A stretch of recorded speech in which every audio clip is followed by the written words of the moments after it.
轻便坚固，而且自带降温属性，这比木板强100倍。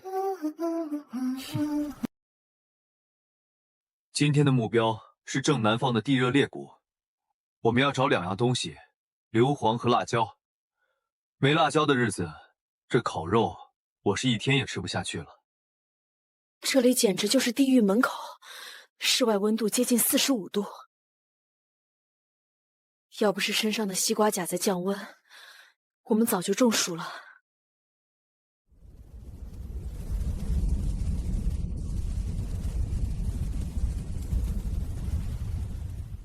爆裂岩浆果，也就是我说的岩浆番茄。这是爆裂岩浆果，也被人们称作岩浆番茄。它的果皮光滑如红宝石，一旦遇到剧烈撞击，果实会瞬间鼓胀，随即炸裂。滚烫的红色浆液喷涌而出，伴随着辛辣的红雾和刺耳的滋滋声。它们生长在富含硫磺的火山带，果肉里充满高压挥发性油脂和极高浓度的辣椒素。这种结构让种子得以在爆炸后被热风带走。看到没？最好。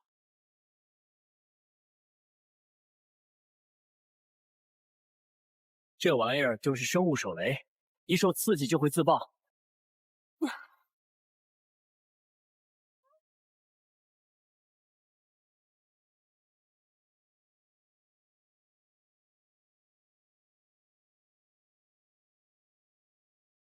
熔岩滩龟被称作移动的火山堡垒，它的甲壳像凝固的岩浆，裂缝中流淌着炽热的光，平均体长超过5米，每一步都伴随着地面的震动。以岩浆果和寒流岩石为食，坚固的甲壳由高密度碳或结晶构成，可以抵御绝大多数攻击。当受威胁时，它会喷出炽烈火流，分进近处的敌人。躲开！它要喷火！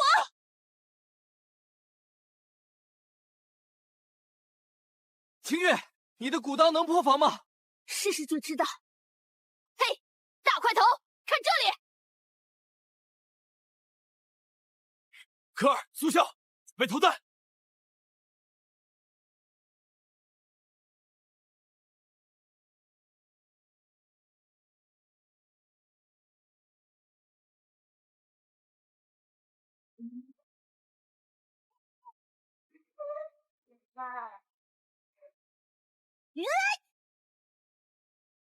机会来了，结束了。嘿，这些硫磺晶体可真漂亮，有了它们，黑火药就有着落了。各位，今天咱们发财了！今晚我们做冰火鸳鸯锅，一边西瓜排骨，一边岩浆炖龟肉。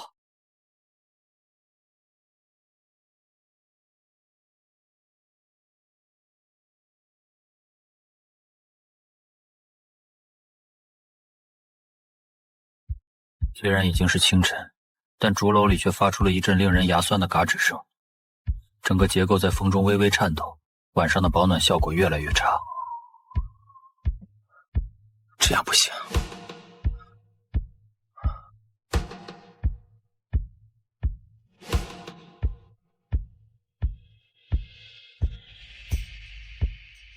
怎么了？你看，一碰就硬，承重差，易燃也挡不住风。我们要换个时代，进入17 2.0，造水泥。水泥。竹子虽然生长快，韧性好，但它有3个致命弱点：第一，无法承重太高，我们想盖3层楼都难；第二，受潮后容易变形，雨季一来，整栋屋子都会发出怪声；第三，火。易燃，万一再来一只喷火的弹龟，我们连家都没了。第三，不防风。我们现在的文明等级还停留在有潮湿阶段。这里是丛林，开采矿实太费劲，我们需要更易得的替代品。还记得河滩上像小汽车大的矢后巨型河螺吗？大家好，这是新纪元动物大全里的一员矢后巨型河螺，它的壳主要由碳酸钙构成，坚硬结实，拆下来就是水泥的绝佳原料。这里看到的绿石口每天都在河底过滤泥沙，把有机物吞进肚里，留下干净的水。那些贝壳坚硬又耐高温，表面有天然的螺旋槽，正好可以当做运输滑道和模具。江清月，前往河滩的目的搬运巨型螺壳。清月负责主力搬运，我搭建运输滑轮。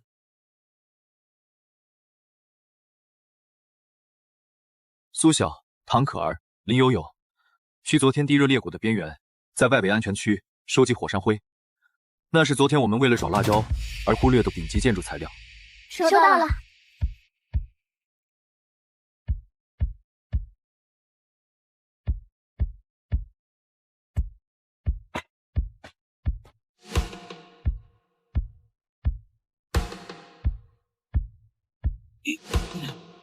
这东西看着轻，实心还是挺沉的。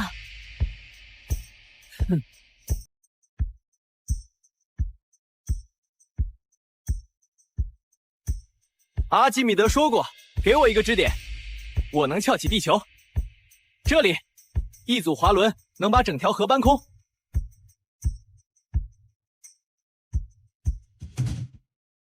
米田利用阿基米德的滑轮原理，指挥将清月将沉重的巨型螺壳搬运起来。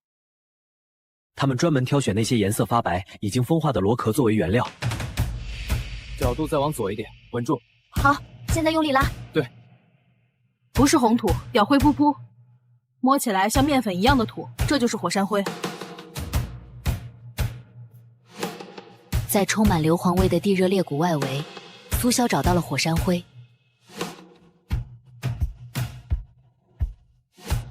火山灰富含活性二氧化硅和氧化铝和石灰混合，会发生火山灰反应，生成水泥雏形。多挖点。这东西拌上石灰，比强力胶还管用。要把碳酸钙烧成氧化钙，需要900度的高温，普通篝火不行，我们得升级炉子。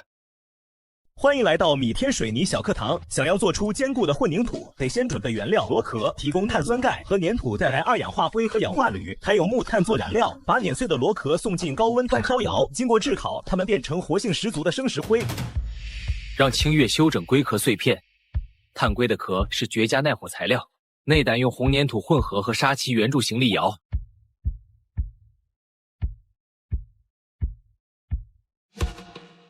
隔热层用耐热晶体片紧密镶嵌，像贴瓷砖，能锁住热量。底部挖3个进风口，利用烟囱效应。为了达到900度高温，米天利用熔岩碳硅的背甲碎片作为隔热层。建造了第一座工业书窑。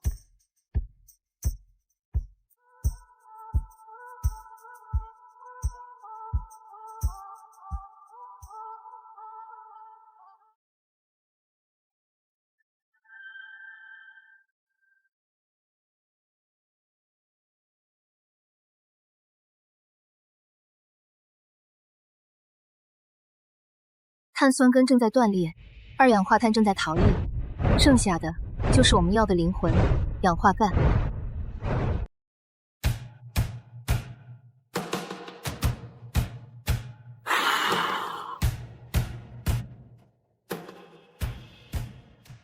成功了！生石灰！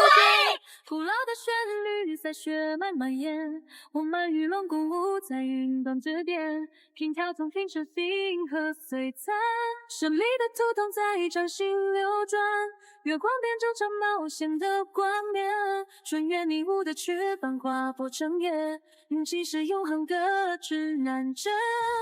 有了这个，我们能造像以前城市一样坚固的房子。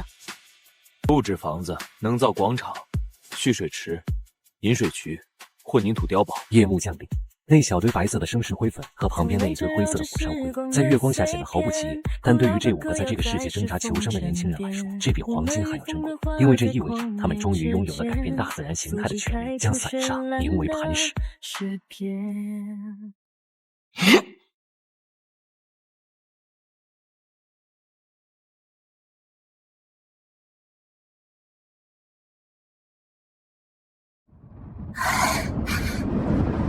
哇，真的裂开了！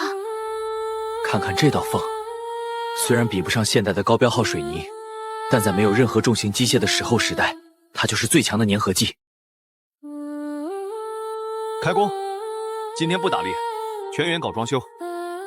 我们要把这座危房变成真正的天空堡垒。好了，加水。来了，再拉一轮，还差一点。明白。节奏很好，保持住。看起来比早上顺畅多了。很快就能用上了。摆在面前的难题是，只有水泥和沙石，没有钢筋。如果只用纯混凝土浇筑墙壁，抗拉强度太低，墙体很容易摧裂崩塌。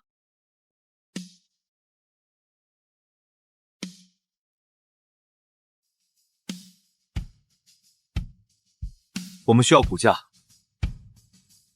在旧时代的工程学里，竹子的抗拉强度非常出色，甚至接近软钢。这就叫给竹楼穿上一层防弹衣。只要处理得当，竹筋混凝土完全可以用来建造2层小楼，甚至备用于修建战时防御工事。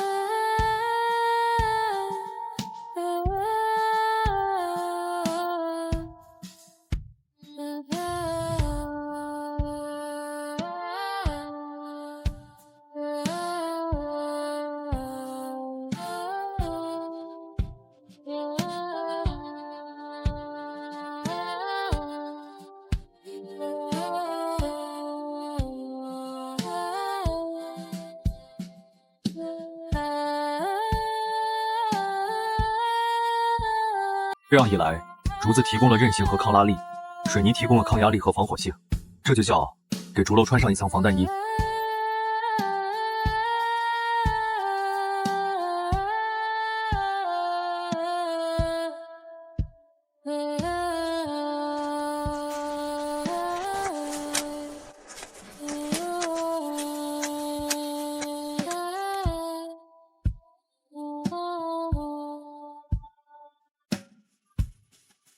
简直像是在给房子做面膜，还是火山泥面膜。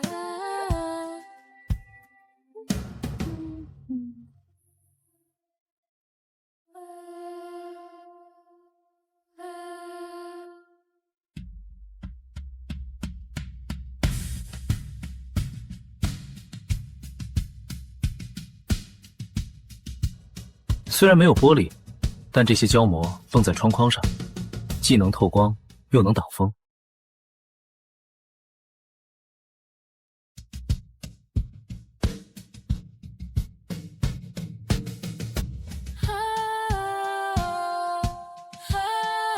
以后我们不用在屋里生篝火、熏腊肉了。冬天的时候，围着炉火，坐在舒适的地毯上，那才叫生活。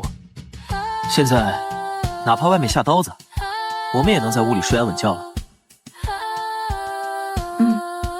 终于可以放心了。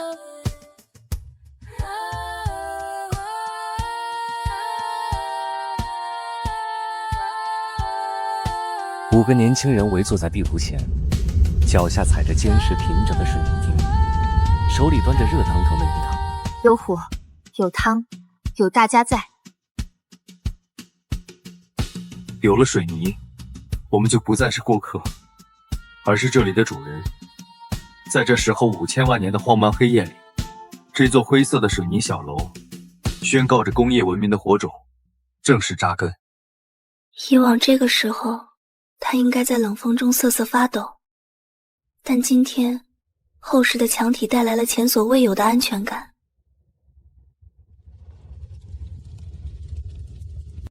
鱼汤快好了，再等一会儿就能喝了。住在高松入云的石峰顶端，最大的代价就是缺水，每一滴水都得靠人力从300米下的河边背上来。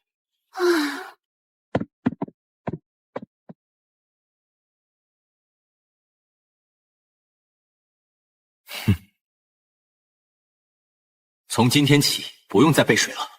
我们要点亮下一个科技点——自来水工程。水往低处流，这是常识，但在物理学里，我们可以让它逆流而上。我们要造的东西叫水锤泵，它不需要电，不需要油，只需要利用河流本身流动产生的动能。水锤泵的原理：水流冲过管道时突然关闭阀门，水流因惯性撞击阀门产生瞬时高压，借此将少量水输送至300米高的山顶。看到这套装置了吗？它叫水锤泵，不用电也不用油，却能把山下的溪水送上300米高的水塔。秘诀就在这里，利用水流惯性产生的水锤效应。当水顺着动力管加速，打开常开的泄水阀流出时，突然被阀门关住，流速骤停，惯性让水压猛增，像锤子一样敲击管路。高压把指挥阀顶开，一部分水便被压进这个空气缓冲罐，再沿上水管爬坡。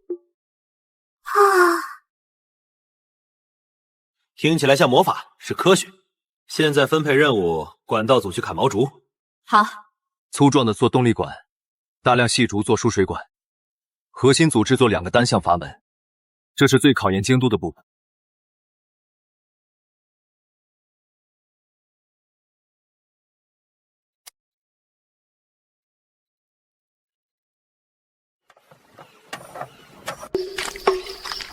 利用杠杆原理，水流慢时，石块会把阀门压开；当水流速度加快冲过来时，水的推力会把阀门顶上关死，从而产生水锤。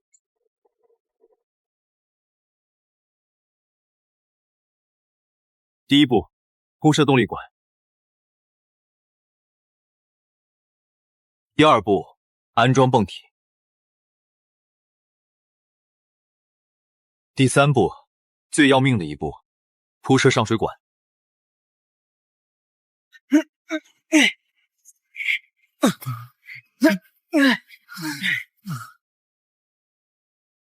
景月，请你别掉下来。听得到你的心跳了，悠悠，我不会出差错的。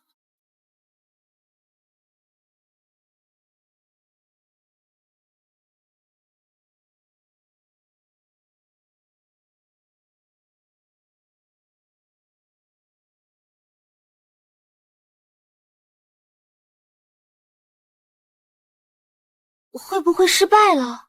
毕竟这么高。相信科学。我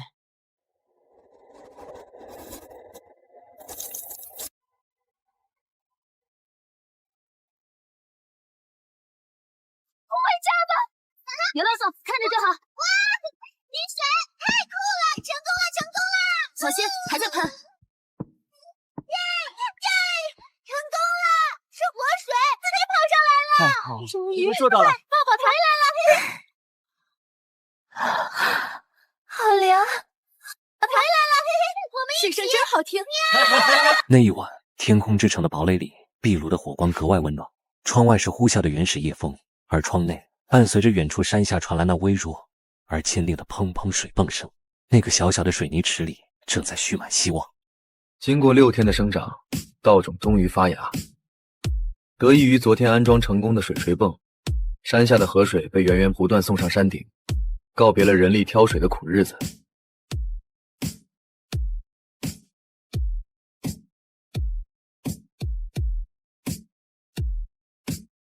啊，这才是种田嘛！以前那叫服苦役，现在才叫当农场主。跟系长的不错。有了恒定活水，产量至少提高30%，3个月后能吃白米饭了。家里有粮，心里不慌。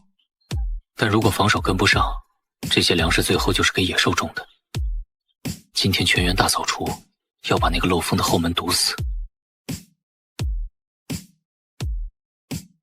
混得再丑一点，等会儿能固定住甲片。明白了。小心，这块很沉。我顶着呢，你往下放。好，就这样。插进去。对准了，再来点力。固定好了。看起来像一堵兽骨墙。等它凝固，我们这道关口就稳了。这墙看着就让人绝望，要是哪个野兽撞上来，瞬间变串烧。坚得像盐铁，就叫它绝望之壁吧。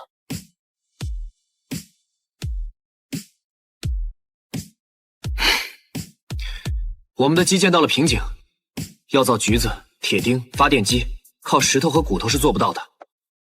我们需要进入铁器时代。下次再遇到像熔岩炭龟那种级别的怪物，如果还是靠扔西瓜和古刀硬砍，太危险了。我们需要更强的穿透力，更远的射程。你是说枪？造枪还早，但火药武器可以先上。1硝2磺3木炭，这些就是关键。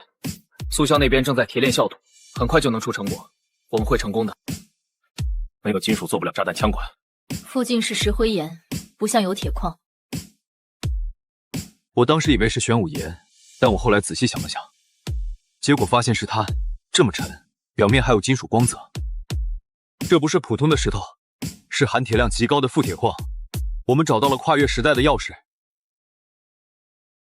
那河滩上，但是上有某个铁矿脉被冲刷下来的富集沉淀区，我们要进入铁器时代了。炉体要先加固，石块和泥浆按图纸摆好，炭堆分3处，保持通风。硫磺和贝壳粉按比例备齐，明天就开炼。收集记录的人随我点货。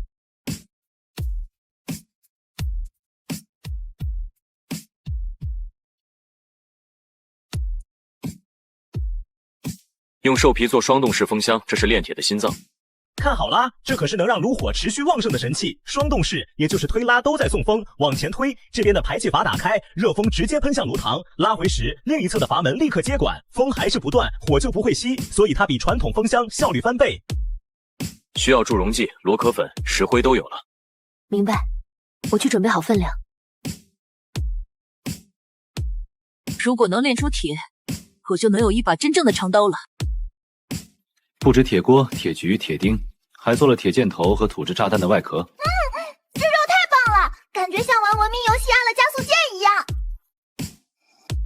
因为我们站在巨人的肩膀上，人类大脑的知识是最硬的火种。今晚早点睡，明天我们去搬运一个新时代。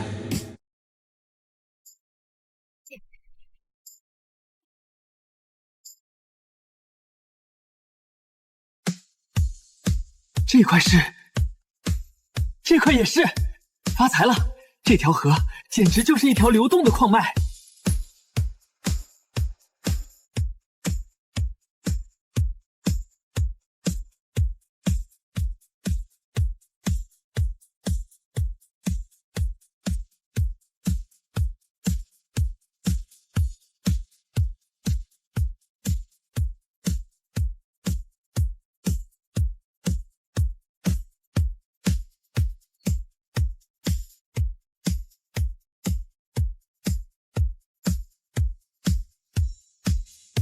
用来烧水泥够格，谈炼铁温度差远了。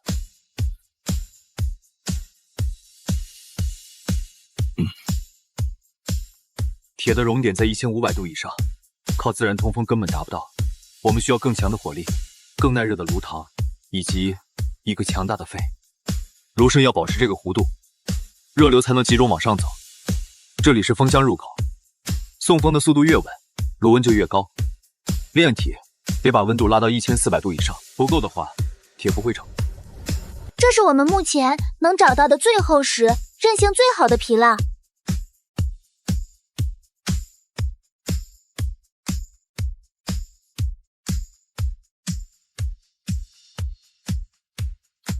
很好，动力源有了，还是得一层一层压实，不然火一冲就裂了。龟壳粉混进去，粘得稳，耐得住高温。等干透了，就可以把白炭怼进去烧了。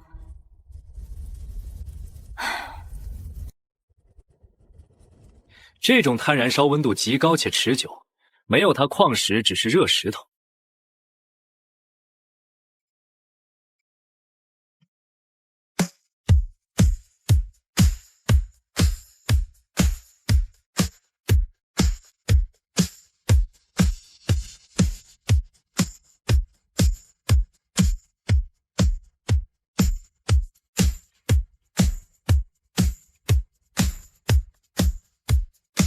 熬过来了，唉，有点不可思议，居然真的点燃了。火这么旺，明天应该能出第一炉吧？明天太阳升起的时候，就是天空之城工业时代的元年。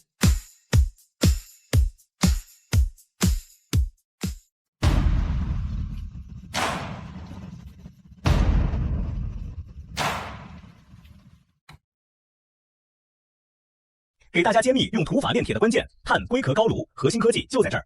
龟壳耐高温，风箱连续送氧，让炉温保持在1200度左右。木炭和铁矿石从上面加入，在高温下发生还原反应，铁水和渣子在这里分离，最后流出炉口，变成一块块生铁锭。矿石厚度要均匀。明白。接下来是贝壳粉，稳定炉温，然后再压一瓶矿石。白炭放上去了，封得很实。好，最后一栏准备开火。各位，告别石器时代的火种，点燃了火。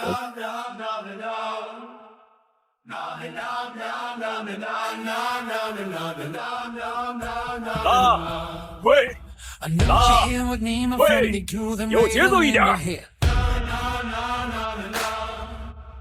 Would you take a chance on seeing rhythm of the cabaret? Season players on the ready, let them know it's there. 换人，我来。喝口水，辛苦了。好厉害。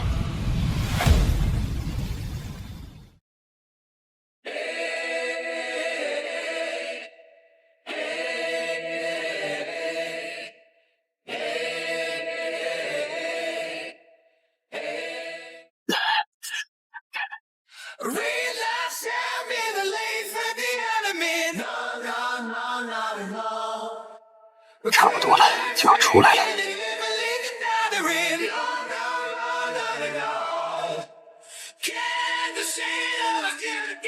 朱砂分离的很完美，底下的就是纯货了。所有人退后。Someone feeding in the bed and the desk going out the song. You can sound 95 and I lay it under 5 is down.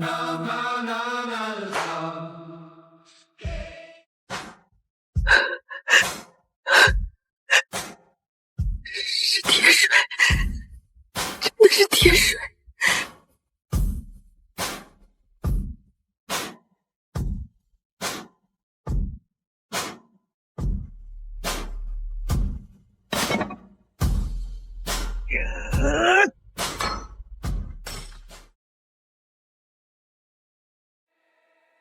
17时代结束了，今晚加餐。明天我要把这堆丑家伙变成咱们天空之城的獠牙。星纪元第19天，我们在云端重新铸造了钢铁脊梁。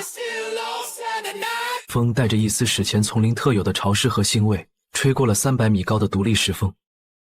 第一缕阳光从云海间刺下来，点亮了炉口腾起的火焰，也照在岩台上的水池与工坊。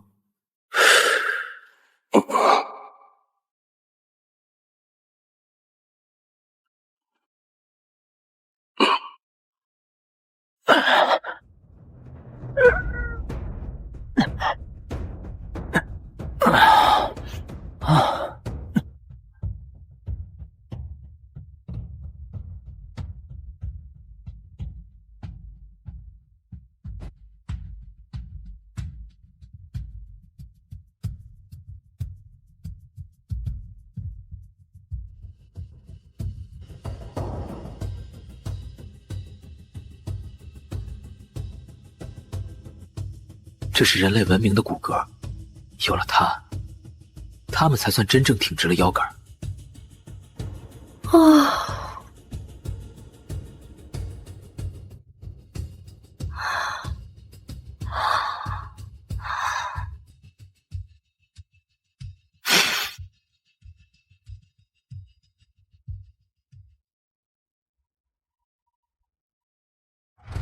昨天的铁只是生肉，今天我们要把它做成熟食。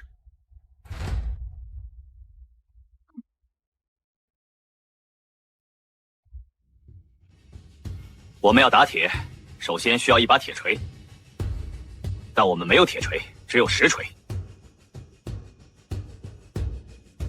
我们要夹住烧红的铁块，需要一把铁钎，但我们没有铁钎，只能用实木棍凑合。我们要打造平整的刀剑，需要一个平整坚硬的铁枕，但我们只有石头。这就是工业起步最难的地方，工具制造工具。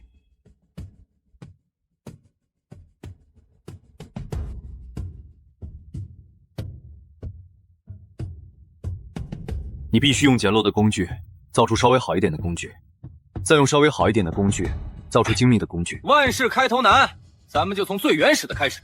第一件产品不是刀，不是剑，而是一把火钎。越没有钳子，就没法长时间加持高温铁块，后续的一切都是空谈。点火，拉风箱。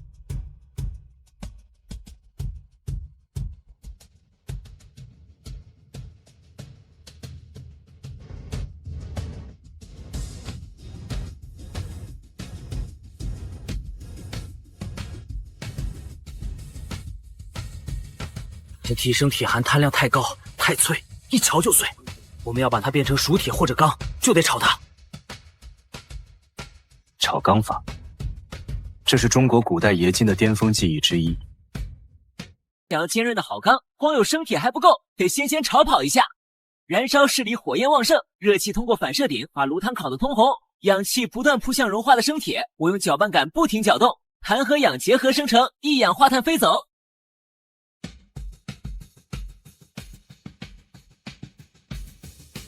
当铁水在干锅里翻滚时，米天拿着一根柳木棍，不停地在铁水里搅拌。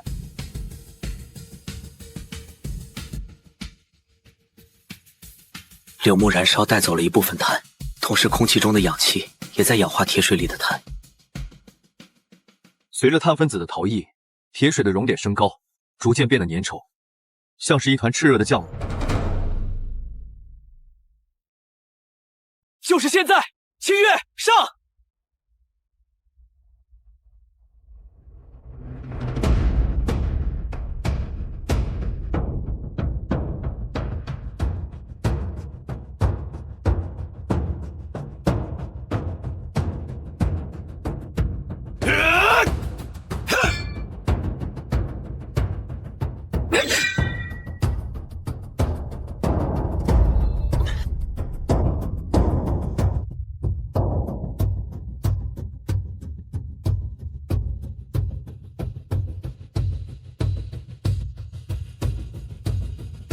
石锤不像铁锤那样清脆，反震力极大，震得虎口发麻。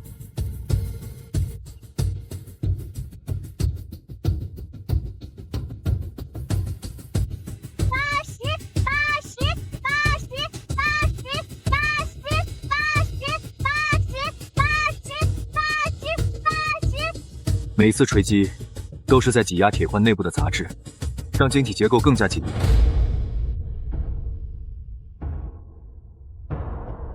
这团原本不成形状的铁面团，在这一声声沉闷的撞击中，逐渐延展变长。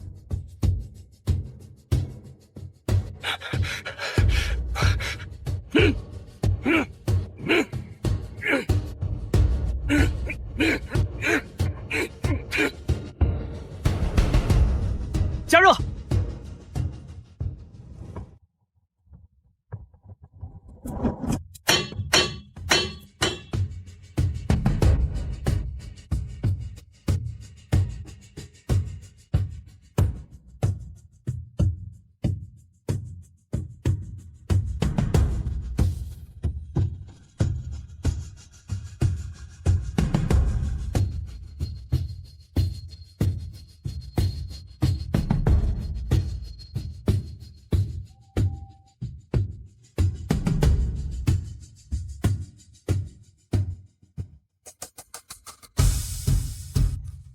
有了它，我们就能握住火。有了铁钎，效率瞬间提升了10倍，再也不用那些该死的木棍了。这感觉简直如臂使指。接下来我们要造的是脱碳、锻打，一步都不能少。看啊，那个黑乎乎的铁疙瘩真的变样了。这是我们亲手创造的工具，感觉踏实多了。一端平头用来锻打，另一端尖头用来破拆。正午已到，它快成型了。废机油淬火可以防止开裂，这可是关键。最后装上这根油木柄，大功告成。好了，听这声音多清脆，这才是真正的打铁声，充满了力量。我们要不要试试它的威力？这声音听起来就像重金属摇滚的前奏，太过瘾了。那就让他唱一曲吧。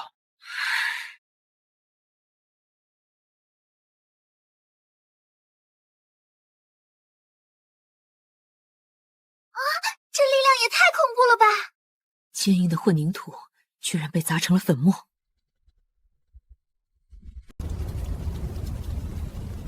清月，这一把是给你准备的。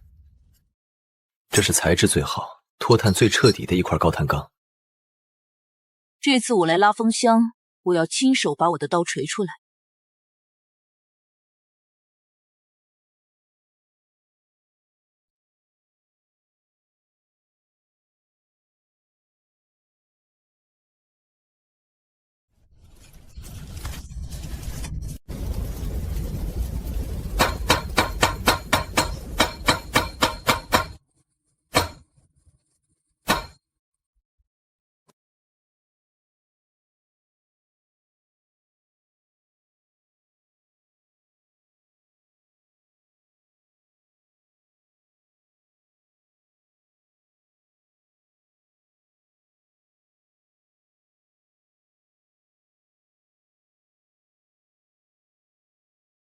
这种刀型最适合对付皮糙肉厚的史前生物。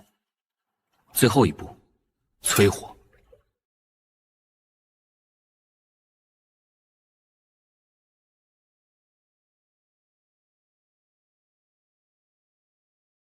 土烧刃是古代刀剑淬火的巧思，厚厚的泥土层包裹刀背，让它冷却得更慢，保持韧性。裸露的刀刃则迅速降温，硬度大增，更锋利。当炽热的刀深入水，两者差异冷却，一步成型。结果是刀刃坚硬，刀背柔韧。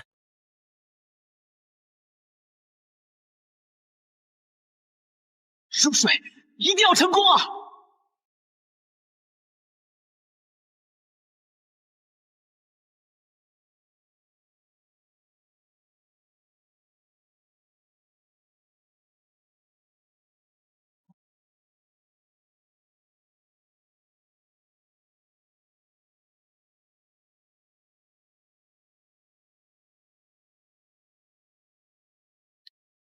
这把刀好像有生命一样。生命。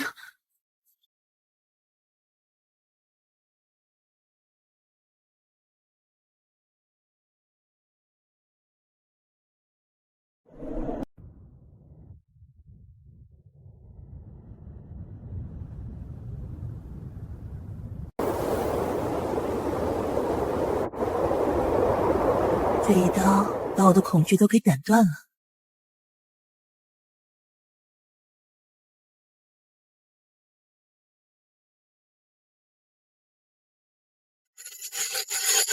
有了这些，外科手术的成功率能提高至少1半，手上的伤口终于能清理干净了。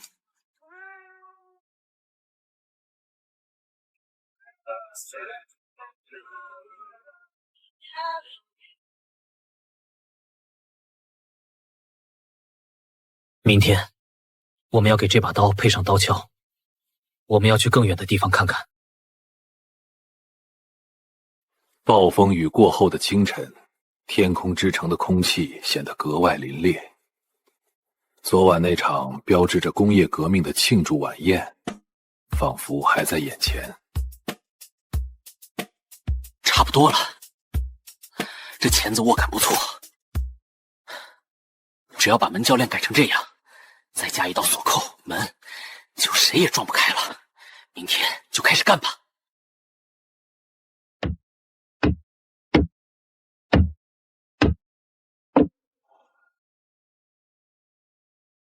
早啊，大连金术师。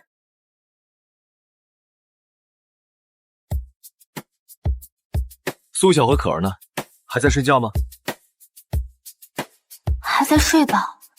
昨天大家都累坏了，不过悠悠那丫头平时最勤快，今天怎么也赖床了？昨天我看她脸色就不太好，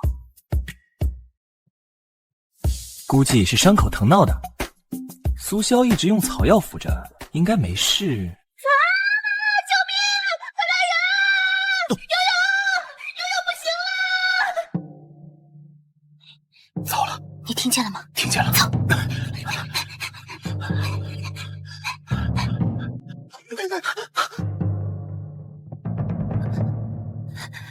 悠悠，你怎么了？坚持住，我在这儿。别动他！悠悠，你听得到吗？我在这儿。别怕，手给我。怎么会伤得这么重？我只是想扶他起来。苏晓，情况怎么样？他出血太多，得立刻处理。比天，去拿急救箱。好。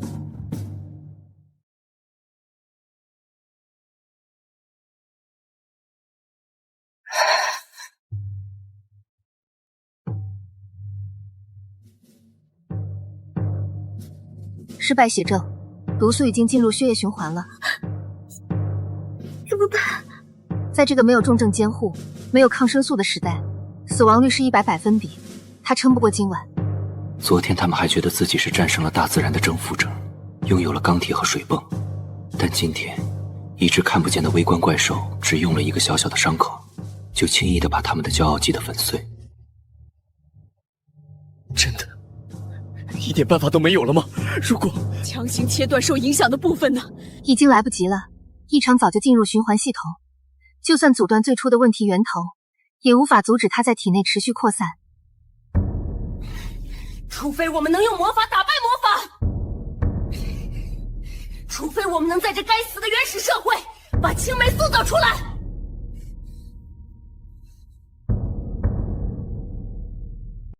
那是大家平时最嫌弃的东西。1个月前，唐可儿想扔掉这些发霉的垃圾，却被苏潇死命拦了下来。这些绿色的细密结构，这是什么？是特异青霉菌。在旧世界，它曾被弗莱明爵士偶然发现，而在这个时代，它或许是灵有唯一仍然存在的生路。但是苏潇，我们不能直接喂它吃发霉的瓜皮。那不是治病，那是嫌它死得不够快。不是那样，你看。我们提取的不是瓜皮，而是它上面长出来的东西。用这个流程能把致命的毒变成药。我们要用酸尖萃取法。救命良药青霉素竟然诞生在一颗发霉的橘子上。今天带你看看土法制作全过程。第一步，寻找带有青绿色霉斑的橘子或面包，就是它们孕育了青霉菌。第二步，把菌种放进米汤或糖水里，在温暖环境中静置发酵1周，让它不断分泌有效物质。第三步，用薄荷活性炭多层过滤，把杂质通通拦在外面。最后得到的黄色溶液就是可以救人的神奇药水了。利用青霉素在酸性水和碱性水中溶解度不同的特性，让它在水和油之间反复横跳，把杂质甩掉，最后得到高浓度的药液。大家听好，米天，你负责做过滤器，再配出活性炭。明白。江清月去提炼动物清油，还要压出酸果汁。唐可儿，你准备草木灰水，再把水煮沸消毒。好，我马上去。行动吧，时间不多。行动。现在的每1秒都是友的命。是。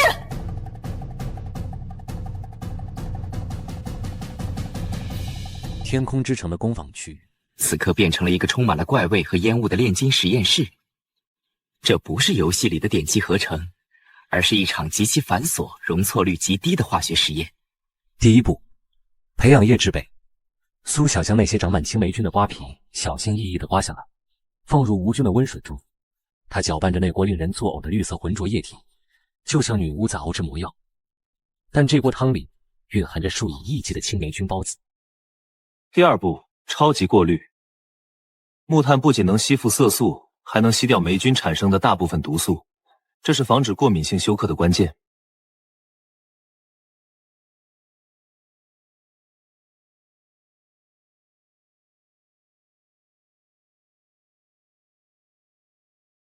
第3步，油水分离。先加酸，让青霉素进油里，再加碱，让青霉素变成了盐。它又想回水里。再晚一点。吸得太快会带起下面的水分。再稳一点，速度、呼吸都得像开刀一样精准。成功一滴。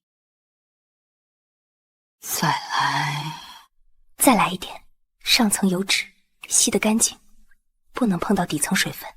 好，放进瓶里，慢一点，完成。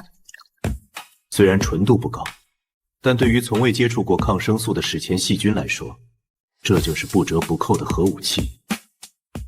窗外，雷声滚滚，一场新的暴雨正在酝酿。屋内，烛火摇曳。4个人谁也没有去睡，他们围坐在床边，轮流给林有有换额头上的冷毛巾。这是一种煎熬的等待，这是一场微观世界的拔河。一边是疯狂繁殖的链球菌，一边是刚刚投入战场的青霉素军团。战场就是林有有滚烫的身体。逆天看着窗外的闪电，心中涌起一股深深的无力感。它可以造出坚固的草壤，可以造出锋利的唐刀，可以造出涌动的水泵，但在这种看不见的敌人面前，他依然觉得自己像个原始人一样渺小。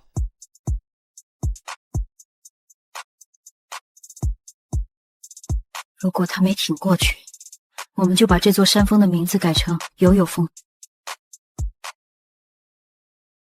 别说丧气话，苏潇说能行，就一定能行。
成型了。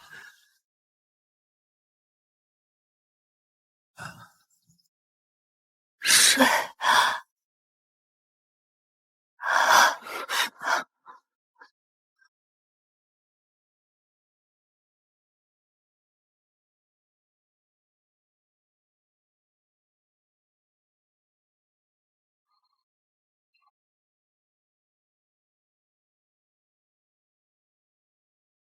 伤口挺大，还要长肉。不过，你的手保住了，命也保住了。谢谢。我以为我要死了。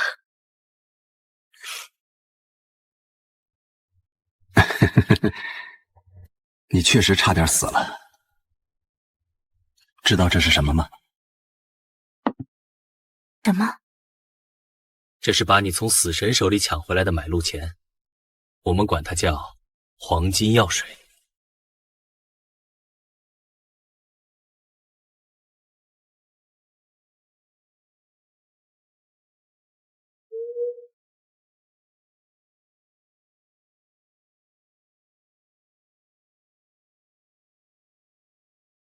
有了青霉素，有了手术刀，我们可以去更远的地方了。等友友养好伤，我们就要组建远征队，要去寻找那个无线电信号的源头。我们要知道这个世界到底发生了什么。距离生死之夜已经过去了3天，林友友的恢复速度惊人，这得益于年轻的身体底子，更得益于那几瓶救命的黄金药水。虽然左手还缠着厚厚的绷带，但他已经能坐在攻方的摇椅上，恢复了往日的活力。正用右手拿着摊笔，在画板上指点江山。不对不对，护肩的弧度要再大一点，不然抬手会卡住。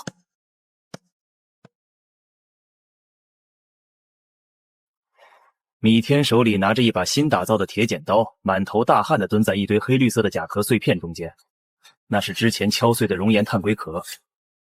这些龟壳简直是天然的凯夫拉纤维，硬度比钢铁还高，但重量只有钢铁的1/3。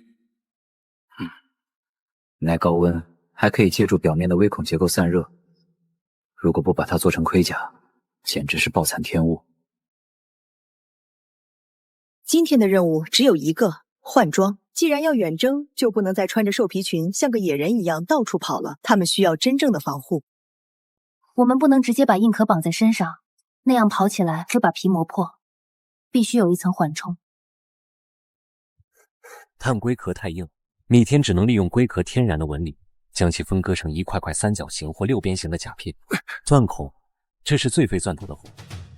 米天用自制的手摇钻，配合淬火后的高碳钢钻头，在每一块甲片的边缘钻出细小的孔洞。鎏接，这是这套战甲的精髓。他用细铁丝做成鎏钉，将打磨好的龟壳甲片一片片像鱼鳞一样鎏接在坚韧的兽皮底衬上。注意层次，胸甲要厚，用整块的大甲片护肩要灵活，用小块的叠加结构护膝要贴合，做成碗状。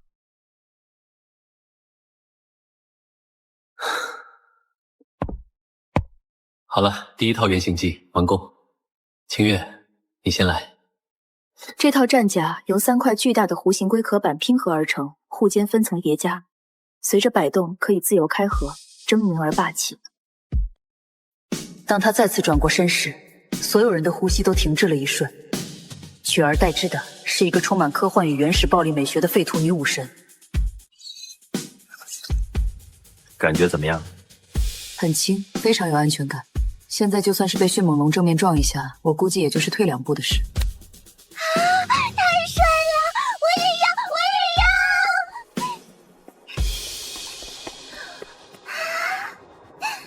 通体赤红，像是血管一样缠绕在岩石上。藤蔓上挂着几颗拳头大小的果实，岩浆果。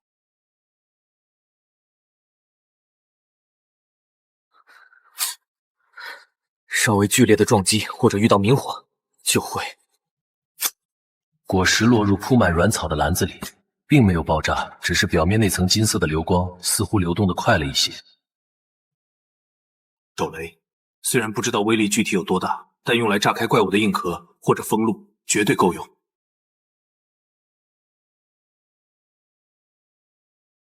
当那块洁白的动物油脂在热锅里化开，爆出第一缕青烟时，就是这个声音。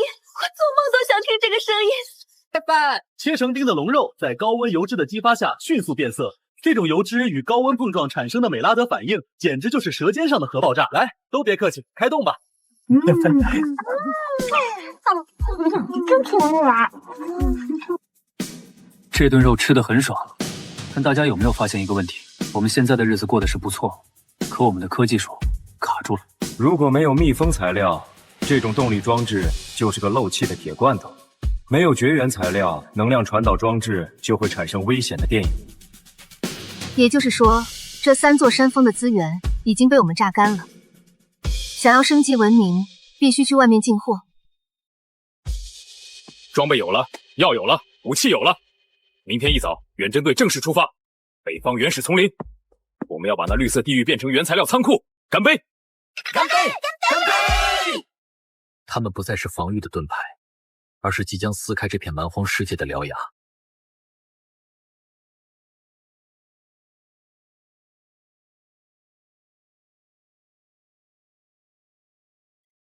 大家再检查一遍装备，这里不是我们熟悉的后山，这里是北边的未知禁区。我的刀已经磨好了，急救包检查完毕，青霉素、止血粉、绷带都在。另外，我还带了点新配的防虫粉，希望对那些史前蚊子有用。但没有橡胶做密封，我们的反击就是个电椅，所以这次我们只要一样东西：橡胶。为了不用再洗衣服，为了工业革命洗衣服。这就是新纪元，这里的含氧量极高，导致昆虫都出现了巨型化返祖现象。大家小心，别被蚊子叮了，这里的蚊子能吸干一只兔子。嘘，有大家伙。那是以前，清月是假。这种体型，以前我们见到只能爬树逃命。正有此意。袖上的唐横刀化作一道白莲，带着破风的击势。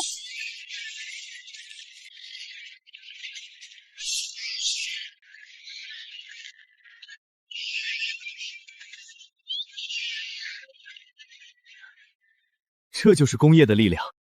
我们已经穿过了火山岩地带，空气中的味道也变了。这里的空气很清新。有一种奇怪的酸甜味道。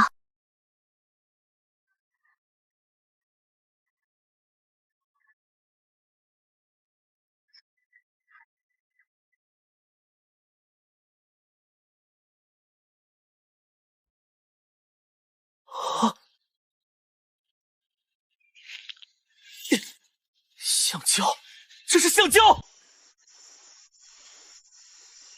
这就是你说的那个能做密封圈的东西。它不仅是密封锹，有了它，我们的蒸汽机就不会漏气，我们就能造出高压锅炉，我们可以做电线绝缘皮，就能搞发电机，我们可以做轮胎、造车，甚至可以做雨靴、传送带。这种史前橡胶树的流胶量惊人，那一处伤口流出的就有一大盆。这是一座巨大的宝藏，一座足以支撑他们跨入蒸汽时代乃至电气时代的宝藏。快！拿出所有的容器，我们要割胶，有多少装多少。是我也被认了。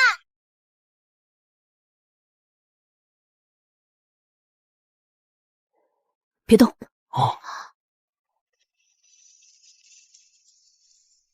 放下罐子，慢慢拿武器。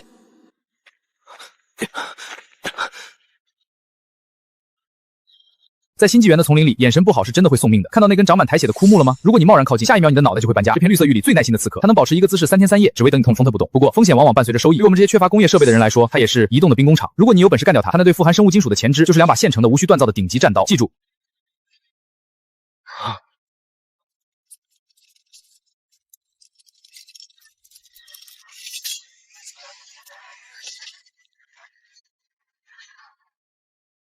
我们在抢他们的饭碗，他们看起来很生气。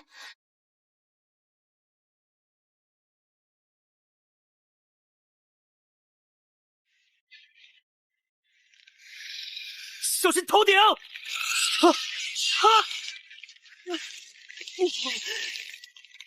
他们的镰刀能破黄，别让他们切中关节缝隙。碳龟甲也不一定能扛得住连续切割。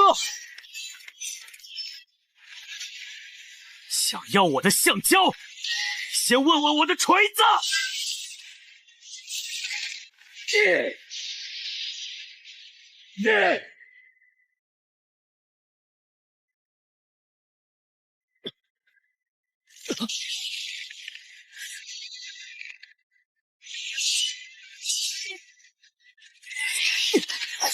该死，他们太灵活了！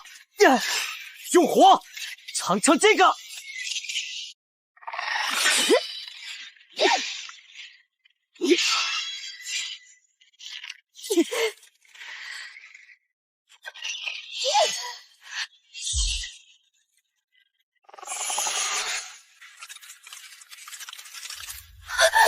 别跟他们拼力气，他们是杠杆大师。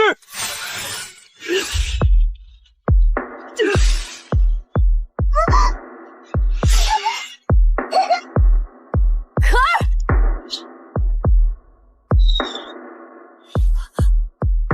物理防御也很高，夹克是弧面的，会跳弹。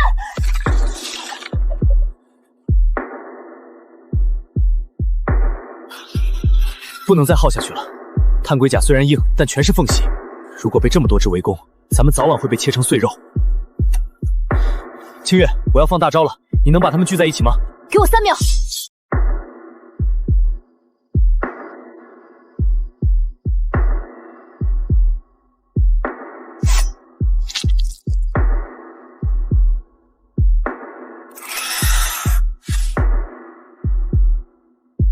就是现在，趴下！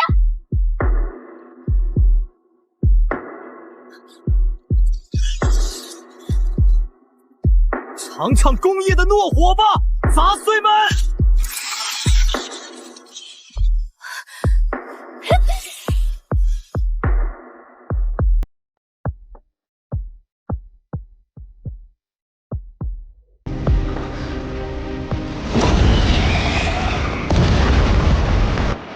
还有一颗，买1送1。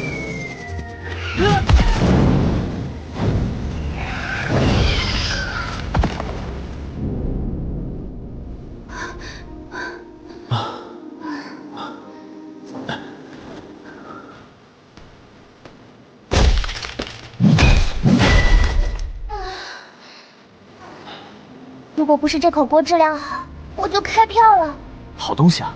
你看这个结构，什么？这是天然的液压助力结构，而且这个材质，这不仅仅是几精致，这里面还有高浓度的基础元素，这简直就是一把生物局夯钢刀。这就是蒸汽机，它看起来像个吃胖了的铁蛤蟆。希望他能撑过第1次试炼，必须撑过去。我们只有1次机会。别以貌取，他是瓦特1号，只要他转起来，我们就能告别手拉风炉，告别累死累活的锯木头，顶我们要干3天。检查完毕，活塞连杆已经连接好了，虽然转起来有点卡，但应该能动。米天，这个锅炉的气候不均匀。没事，我有数，我们加了安全阀，大不了就是漏气。来吧，点火！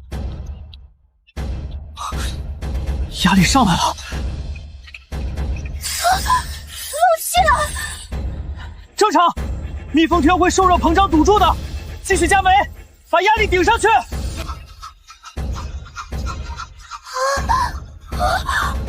转起来，给老子转起来呀！他自己动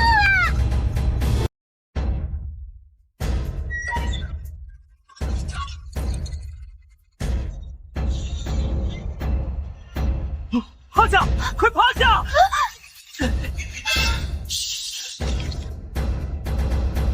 失败了。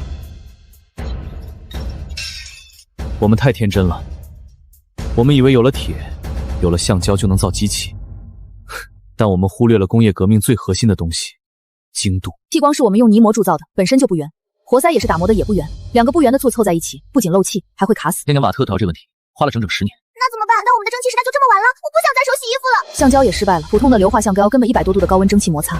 我们还需要更耐热的配方。不需要蒸汽机，我们要去河边，我们要造一个巨型的水力车，用水流的力量推动巨大的钻头和刀具。但这意味我们要搬家，要把重型设备搬到河滩上，而且那里并不安全。河滩是亮漆类恐龙和巨鳄的领地，不安全也要去，这是工业革命唯一的路。收拾东西，明天一早我要把那里变成我们的水力兵工厂。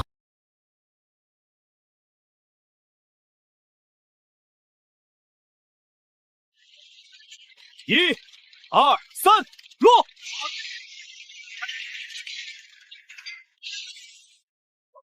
我们真的要在这里干活吗？感觉随时会有东西冲上来咬我的屁股。这里水流最急，落差最大，是天然的动力源，那里就是我们的切床底座。为了防止被吃掉，我们得先干一件事：圈地。这本来是镰刀虫捕猎的动作，现在用来对付这些爬虫。好了，这就是我们的护栏，只要不是霸王龙级别的，谁进来谁断腿。核心动力源水车正在组装，主轴是那根在仓库里吃灰许久的当初击杀的第一头地鳄的脊椎骨，这根骨硬度堪比花岗岩，而且天然带关节凹槽，叶片利用砍伐的铁木板拼装成一个个宽大的受水叶片。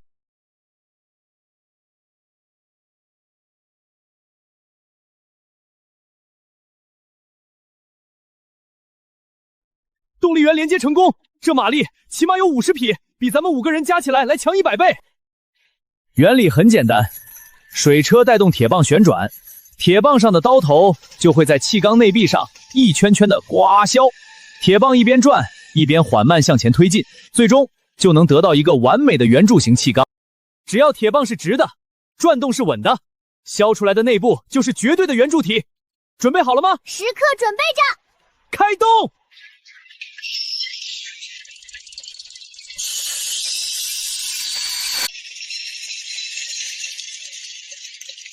成了，切进去了。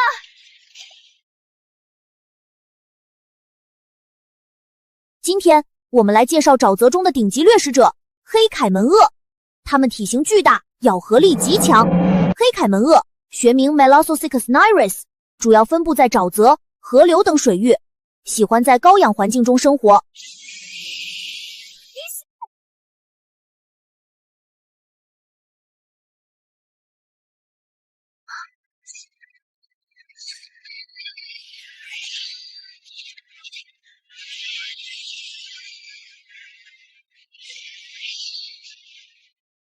苏小，那一会儿记得去收尸，鳄鱼皮可是做蜜蜂店的好材料。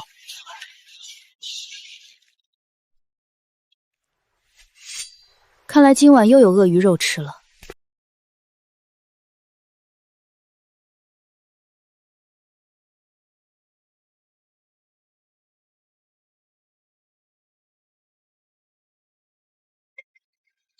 丝般顺滑，这才是气缸，这就是我们要的精度。有了它，蒸汽机就能锁住每一丝压力。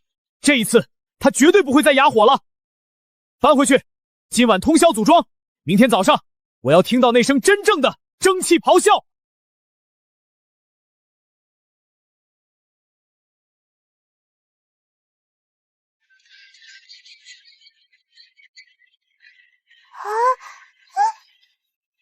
各单位注意，准备启动。慢点儿，再慢点儿！放！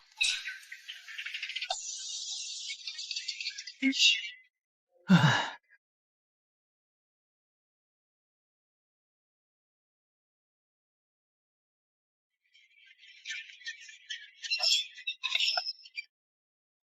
完美。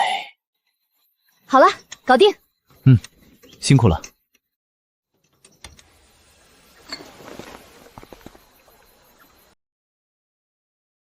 检查水位，水位正常，锅炉70%满。安全阀已设定，压在10块，重量50公斤。检查润滑，所有关节已加注高粘度鳄鱼油。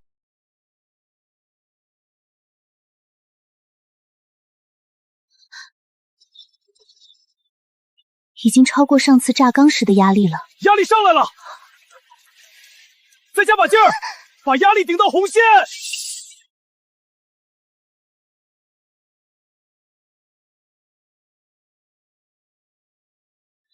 压力到达临界点。见证历史吧，各位。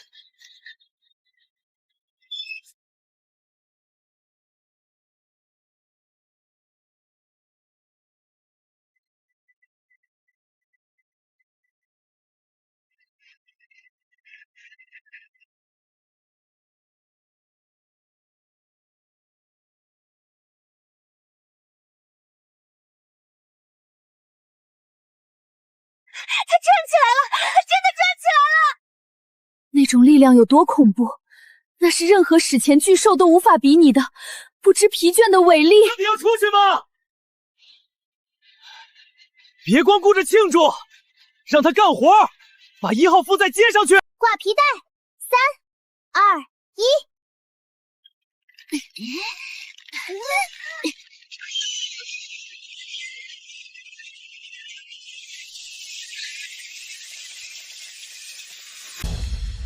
上料。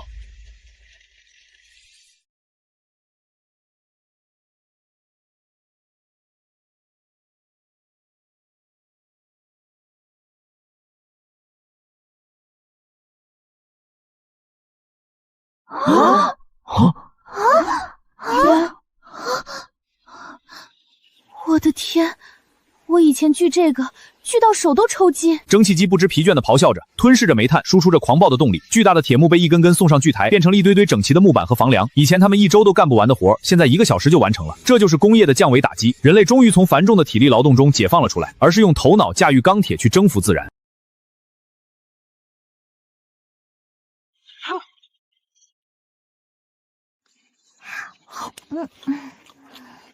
那我翻法是可好了。哇，感觉我们突然变强了好多。我们跨过了一道文坎，从今天起，我们不再是被动的幸存者。这只是个开始，有了动力，我们可以做的事情太多了。我们可以造粉碎机，把矿石磨成粉，提高冶炼效率；我们可以造抽水机，把河水直接抽到山顶，代替水锤泵。只要我们在转轴的另一端加上磁铁和线圈。你是说？没错，蒸汽时代已经来了，电气时代还会远吗？接下来的2天，天空之城没有响起战斗的号角，也没有新机器的轰鸣，取而代之的是一阵阵叮叮当当的敲打声和桃木花发出的沙沙声。一场名为文明复兴的家庭装修大作战，得益于河畔那台蒸汽锯木机的后期的狂暴效率，原本稀缺的木板在内线正在进行中，利用升降机把这些升降的铁木板材源源不断的运上了山顶。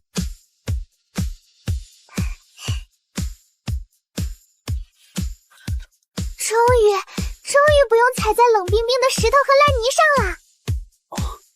这可是标准铁木板，踩上去肯定舒服。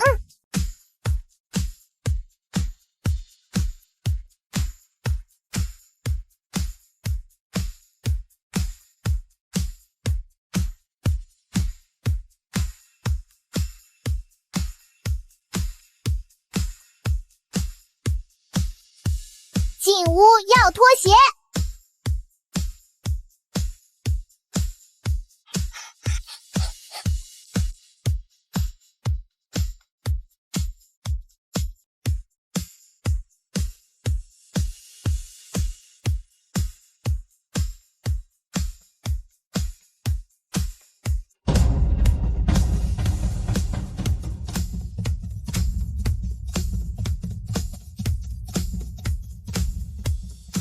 我要做裙子，我要实用的作战服，我要多口袋的工装，交给我。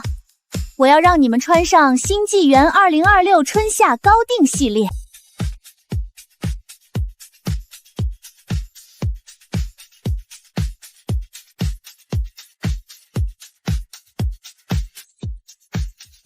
活动自如，而且很帅。这个不错。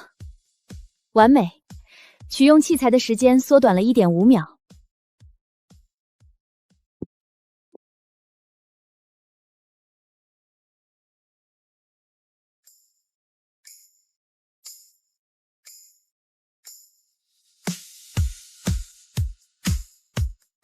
哇，还有蕾丝边。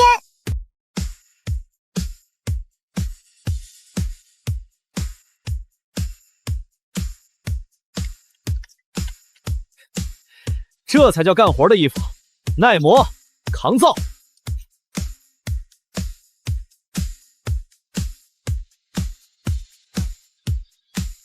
干杯！干杯！干杯！哈哈哈哈！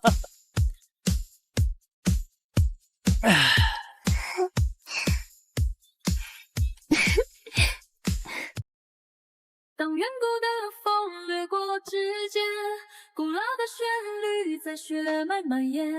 我们与龙共舞在云端之巅，心跳同频成星河璀璨。神秘的图腾在掌心流转，月光变成场冒险的冠冕，穿越迷雾的翅膀，划破灯夜。看来不仅是我们，连回声有知道，苦日子终于过去了。他以前最怕冷了，现在有了木地板，有了软垫，他终于能睡个安稳觉了。哎，回声的窝真好看，明天给他也做件衣服吧。虽然它有毛，但也要穿得体点，毕竟是我们的天空之城第一空军。准了，为了我们的新家，也为了回声的新窝，干杯！足迹开出绚烂的诗篇。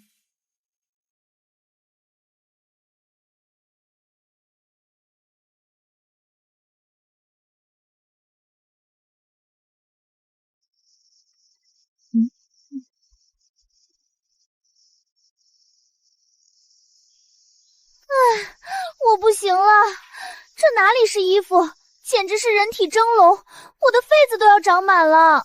鳄鱼皮防御力是好，但作为日常衣物，太硬太闷。我们需要软纤维，我们需要布料，哪怕是最粗糙的麻布也行。蒸汽机有了，锯木机有了，按照工业发展的逻辑，下一步确实该轮到纺织业了。只要能找到原材料，我就能给你们造出纺纱机和织布机。但是原材料在哪儿？附近的植物我都看过了，没有棉花，也没有亚麻。他好像知道什么。带上装备，今天不打铁了，我们去打野。注意警戒，这里太近了，不正常。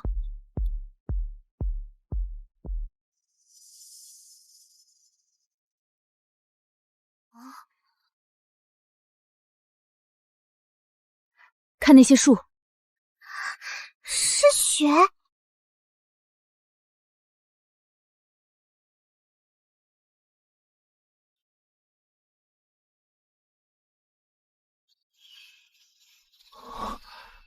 是棉花。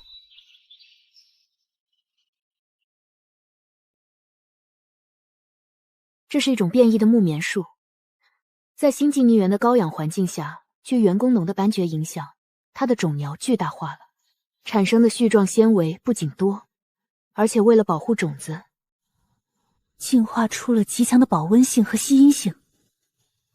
难怪这里这么安静，这些棉絮把声音都吸走了。发财了！我要做纯棉睡衣，做大软床。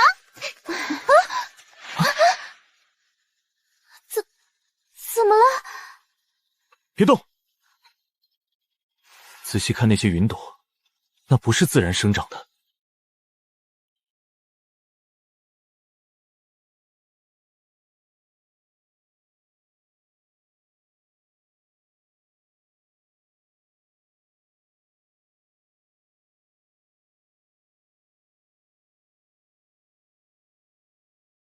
今天我们来介绍米天新纪元动物大全中的巨型席勒鸟。好华丽的羽毛，丛林语言的良天极者。它有着巨大的体型和华丽的羽毛，名称巨型席勒鸟，学名 Paradisea tina， 威胁等级低。它是一种性情温和的丛林舞者。